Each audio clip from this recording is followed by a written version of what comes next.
jërë ngeen jëf roube national gi borom Pastef woote woon démb ngir tànqal borom réew mi waa réew mi wuy si nañu ko ci ak Pastef l'observateur nañu concert casserole ak cornay wote yu Ousmane Sonko santaane woon démb 20h ba 20h10 gaañi topp nañu ko ci bu baax a baax ci Ndakaaru ak ci région yu bari yu nekk ci réew mi kubéeri cin yeek xotti bool yeek poti weñ yi journal bi nee nañu dara desul démb ci guddi Vox Populi ne ko méga concert la ñu dund démb Ousmane Sonko mi ko woote woon moo ci jiitu ne gis nañu ko mu taxaw buntu këram ci cité kër góor gi yore ñaari kubéeri cinam di jàpp gam Le Témoin bind ne Sonko matal na bersem journal L'Info di ko dëggal ba xëy di ñu wax moom it ci xëtam mu njëkk ne muy Ousmane Sonko di waay Yewwi Askan Wi li ñu bëggoon démb ci seen concert casserole yeek seen cornet wote yi amee nañu ko ni ñu ko bëggee woon bi 20h jotee kandang-kandang yeeg keseng-keseng yi dañoo mel na tulleeg màlle ci réew mi wote yi di cornet ci kaw tali bi bay bëgg a xuttiku Le Mandat gis ne doolee casserole moo feeñ démb ci manifestation bu opposition bi Le Quotidien nañu Ndakaaru bari woon na bruit démb ci guddi ci concert casserole yi Source A ne ko ak fitna ne jàppante bu rëy moo am démb ci guddi ca campus social bu université Cheikh Anta Diop bu Ndakaaru ci diggante étudiants yu intercoalition Yewwi ak Wallu yu doon tëggi bool ak yu étudiants yi APR yi doon bañ ko fa tëgg ba am ku ca blessé doonte sax gaañu-gaañu ya taxu ko woon a demee noone Maguette Sène directeur général bu centre des œuvres universitaires bu Ndakaaru di kudd ay kàddoom ci xët mu njëkk journal bi muy wax ne képp ku fi def lu yàq ak ana saxal jàmm ji ci campus social bi na la leer ne organe universitaire yeeg judiciaire yi ko war a régler danañ ko régler ak yow ñaar ñi di Macky Sall ak Ousmane Sonko Source A nee nañu lu jiin njaaga rek ñooy njàkk ci li xew ca campus social bu université Cheikh Anta Diop bu Ndakaaru Direct News xamal ñu ne gaañu topp nañu bu baax a baax ndigal li leen Ousmane Sonko joxoon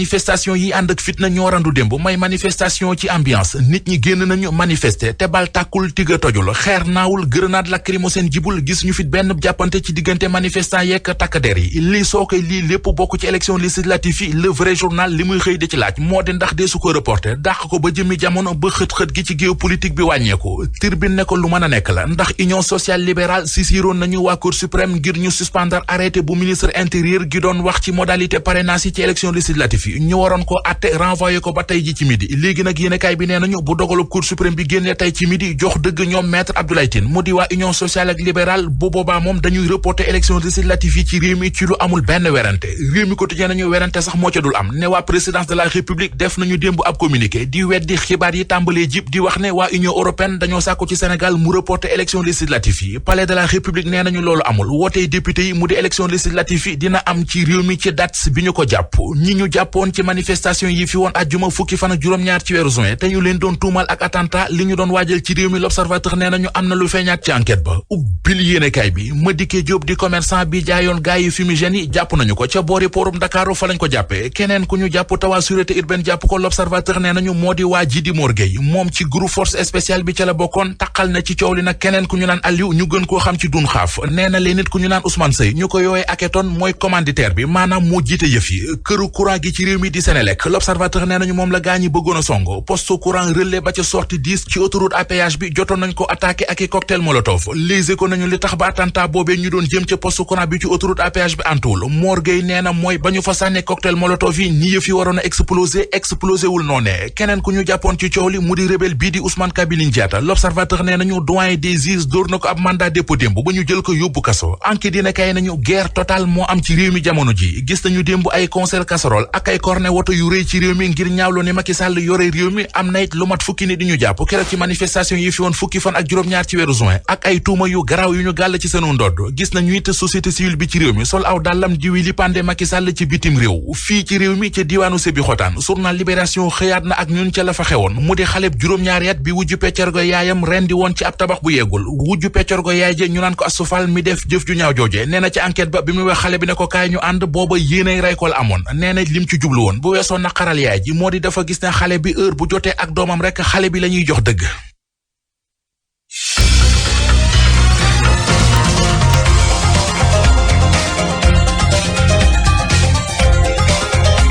jërëjëf Mamadou Mouhamed jërë ngeen jëf mbokk yi mu nekkoon xibaaru suba seeg RFM bokkoon na ci li ci gën a fës dindi fi parrainage ak jëlee fi arrêté Ousmane Ngom bi tere bépp manifester ci diggu Ndakaaru loolee la union sociale libérale bu maître Alioune Tine bëgg waraloon ñu daal di dugal ak càkkutéef ci biir cour suprême mi ci war a àddu tey du ñàkk xëy na alxamis tey ji ñu dégg ci boobee ëtt gën a kawe ci réew mi manifester ak 23 juin 2011 yi fi woon bis na tey la am fukk ak benn ci at ña ko sumboon bokk na ca waa COS M23 ci fàttali gi ñoom dañoo gis ne daanaka daanaka ay réccu lañu ci àndal ndax ba fii gisuñu coppite ci li waraloon xeex bi ngir dooleel démocratie Sénégal. concert de casserole di tëggam cin ak i kubéer ak i bool yi Ousmane Sonko woote woon démb ci gàttal am na ca ndam fu ci bari ci réew mi ay bruit rawatina ca cité Kër Góor gi fii ci Ndakaaru fa mu daal di dëkke moom Ousmane Sonko jiital Pastef àndoon nañ ci wàllu reportage ak lii di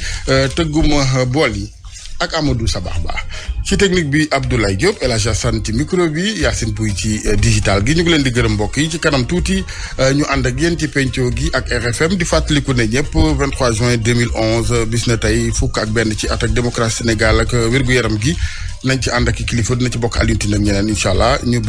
Barthélémy Sadio Mané mi nga xamante ni ki démb doon na jouru Bayern de Munich foofule ca Allemagne moom mi nga xamante ni daal na xaatim ab contrat ñetti at ci diggam ak équipe boobule.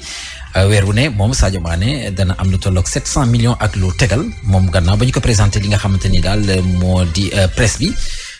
Sadio Mané daal dina yëkkati ay kàddoom yu njëkk jëmale ko ci Liverpool bi nga xam ne foofu la daal di jóge la mu xam ne ni daal moo di kii di Jurgen Klopp bëggul woon mu dem waaye àdduna tere lu ni mel foo rek mu dem ngir mën a relever yeneen défi ñu déglu ko.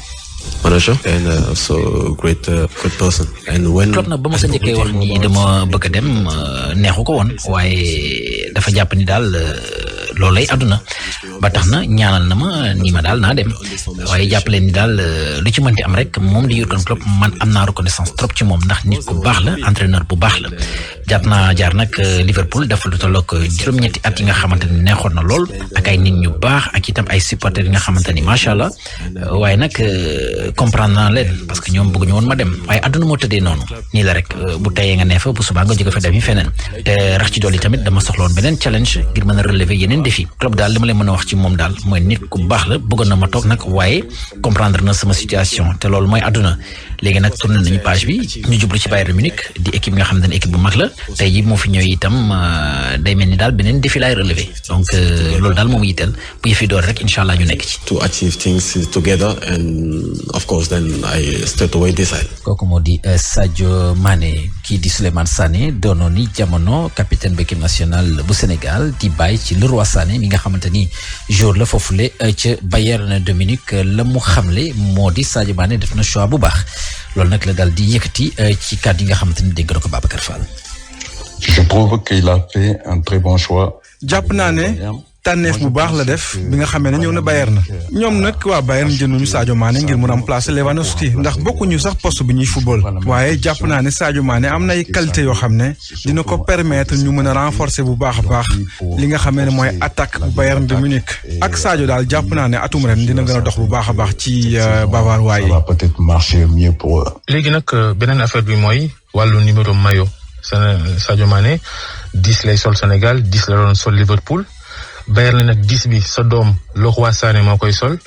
est-ce que dina ko mën a jox am déet. C'est vrai que Sadio portait le numéro. dëgg la Sadio Mané numéro 10 la doon sol Liverpool moom tamit lay sol ci équipe nationale bu Sénégal Bayern nag sama doom di Leroy moom mooy sol numéro 10 bi waaye jàpp naa ne du am jafe-jafe seen diggante Sadio Mané bu fekkee dëgg bëgg na numéro 10 bi ragal naa ne sama doom du am benn jafe-jafe ngir jox ko ko. Fils le cédera ce numéro 10. kooku moo di Souleymane Sané di bàyyi ci Leroy Sané doonoon ni jamono capitaine bu équipe nationale bu Sénégal. leneen li nga xamante ni daal mën nañ ko wax ci xibaaru tàggat yaram yi El Hadj Assane moo di équipe nationale jigéen ñi ci wàllu football. tey jii ci suba gi ci bu 10h jotee lañ leen fas yéene jébal lii di raay réew mi ci arène nationale la ñu koy dal di amal yëfi nag ci njiitalu jëwriñ gu yore wàllu tàggat yaram bi lay dal di doon bu loolu weesoo itam danañu dal di amal benn lël bi nga xam te ne dañ ko dagleel lii di phase nationale yu nawetaan ba tey foofu la ci arène nationale ci lu jëm nag ci wàllu suñu gaynde yu jigéen yooyu li nga xam te ne tey jii ci suba gi lañ leen fas yéene kon bokk jébal lii di drapeau réew mi ñoom danañu amal tey jii ci ngoon jongante xarito seen digg ak Guinée Bissau ca stade Lat Dior bu Thiès fàttali suñu équipe nationale jigéen bu football ñoom dañuy waajal lii di Coupe d'Afrique des Nations buñ nar a amal ca Maroc ñetti fan ci weeru juillet la yëf yi di daal di door bu loolu weesoo ñu daal di waxtaane wàllu basketball ak équipe nationale bu Sénégal ci wàllu góor ñi ñoom itam di waajal la nga xamante ne daal moo di coupe du monde lii di qualification yi ca Alexandrie lañ koy daal di amal ca Égypte ci weer yi ñu daal di dëgmal ci mbir moomu la sax ñoom daal nañ door seen regroupement niki démb daal nañ amal sax seen première séance d'entraînement ca Dakar Arena loolu yëpp nag mu nga amee woon ci teewaay Soda Thiam. fukki joueur ak benn ñoom ñoo daal di teewoon ci séance d'entraînement gu njëkk yu gaynde staff technique bi nga xamante ni nag Boniface Ndong moom moo ko daal di jiite woon dañu ñëw rek dugg ci liggéey bi.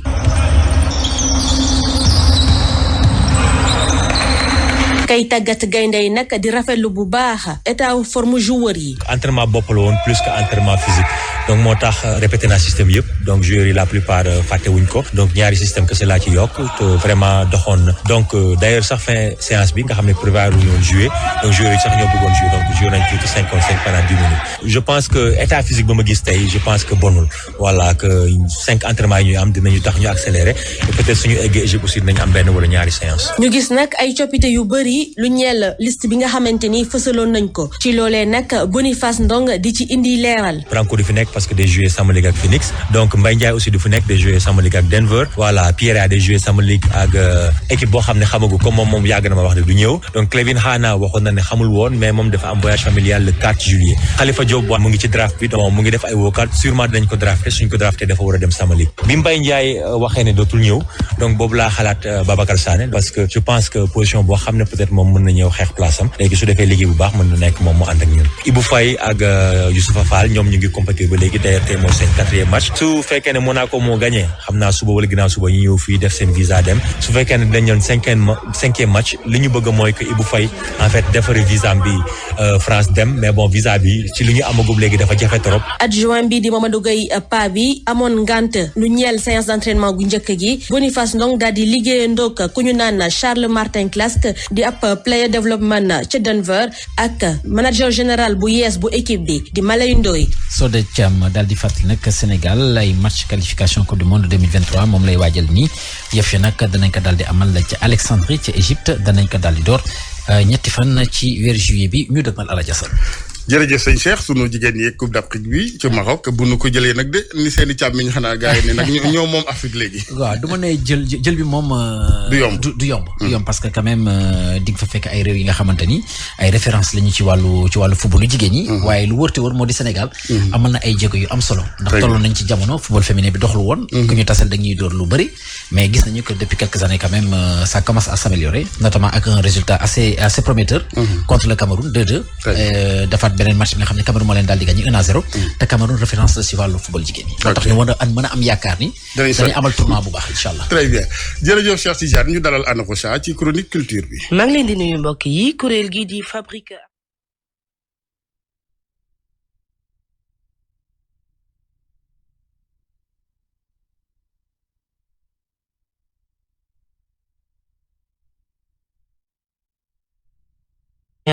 aménagé ay studio d'enregistrement ndaw yooyu le mën a ñëw def seen ñi liggéey dañ ciy déglu njiital kuréel boobule El Hadj Kane ci micro Maguette Sow. am nañ talent bi FAC nag dafa ñëw pour jàppale leen donc jox leen ay outils ubbi leen ay studio jox leen matériel audiovisuel ci biir FAC boobu am na benn label bu tudd Factory c'est-à-dire que bu ñu jëlee boy yi dañuy def appel à candidature bu ñu inscrire en masse dañ ci choisir quelque ñu produire leen parmi ce que ñuy choisir ñu jëlaat pour professionnaliser leen professionnalisation bi nag Factory lay jógee mu nekk nag en collaboration ak Grand Théâtre FAC Strasbourg Marseille ñoo ñëw andi matériel équipé FAC Dakar pour produire artistes sénégalais donc de toutes les régions du Sénégal am na aussi beneen antenne bu ñu ubbi récemment à FAC Matam mu ngi logé aussi dans la commune de Thilogne donc aujourd'hui nag à travers la fête de la musique ñu war a exposer li nga xamante ne loolu la FAC Factory loolu lañ liggéey boo yu ñu produire durant 1 an. wutali diwaanu Fatick dem daje ak benn ndaw boo xam ne moom lépp moom moo ko soxal Mar Ndiaye lay wuyoo soxeexoo